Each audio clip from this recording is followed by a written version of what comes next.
There is a bridge in me that no one else can see. It hangs over a ravine of thorns, over all the things that were said, and all the things now being unsaid. Over the place where truth was dragged through mud and called imagination. Over the sharp little teeth of fear that keep catching the hem of my dress each time someone says, "You need to talk." As if conversation is a lantern you can simply lift. As if I have not already stood at the edge of this dark, listening for the sound of it collapsing. They tell me there must be a way forward. And I know. God, I know. Even the forest knows a fallen tree cannot lie across the path forever. Even the river knows it cannot keep circling the same stone without wearing itself thin. But I am not ready to step barefoot into the mouth of the wolf and call it diplomacy. I am not ready to walk up to the door of a ruin that still smells like lightning and ask it kindly not to burn me again. Because I do not know what name he would give my presence if I came near. I do not know what story he would try to build again out of my trembling, harassment, stalking, desperation, madness. As if love, once wounded, does not already resemble a haunted thing wandering the halls with its own heart in its hands. So no, I will not be the first ghost to knock. But if he came to me gently, without armor, without another lie hidden like a blade in his boot, without trying to rewrite the stars and call our constellations one-sided, I would listen. I do not know if I could survive a full unraveling yet. I do not know if I could stand in the center of all that wreckage and name every broken beam.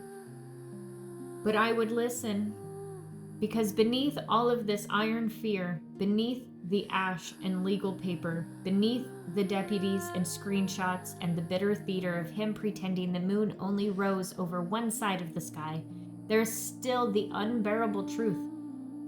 I loved him.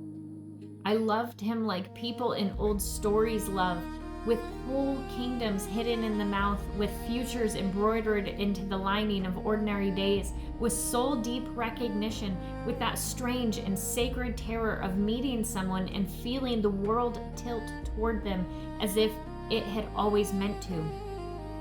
He was my almost myth, my once home, the name my heart still says when it forgets to protect itself.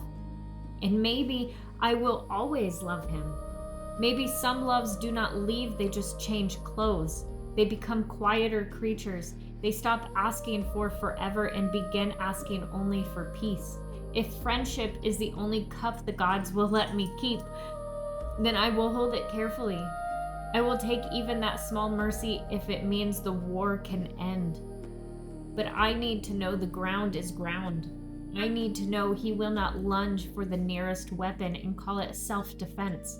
I need to know he will not drag my name through another courtroom of rumor and call me the architect of a fire we both stood inside.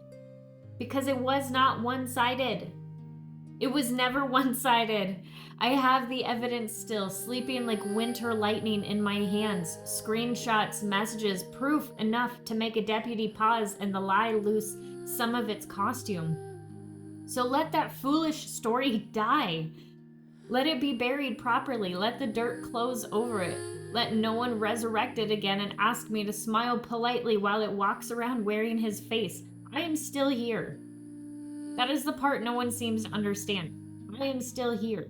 Not leaving, not vanishing, not folding myself into silence to make this easier for him.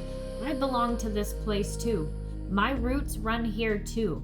And if we are both to remain beneath the same fluorescent lights, beneath the same call tones, beneath the same ordinary heavens of work and duty and aftermath, then something must be built from the wreckage.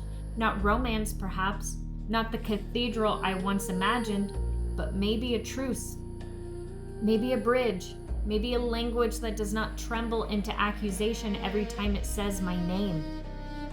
So here I stand, in the witching hour between never again and not yet. Not reaching first, not surrendering either, just holding the door of possibility open the width of a heartbeat. If he comes honestly, if he comes carefully, if he comes willing to bury the lie and speak to me like I was real all along, Then perhaps the forest will part.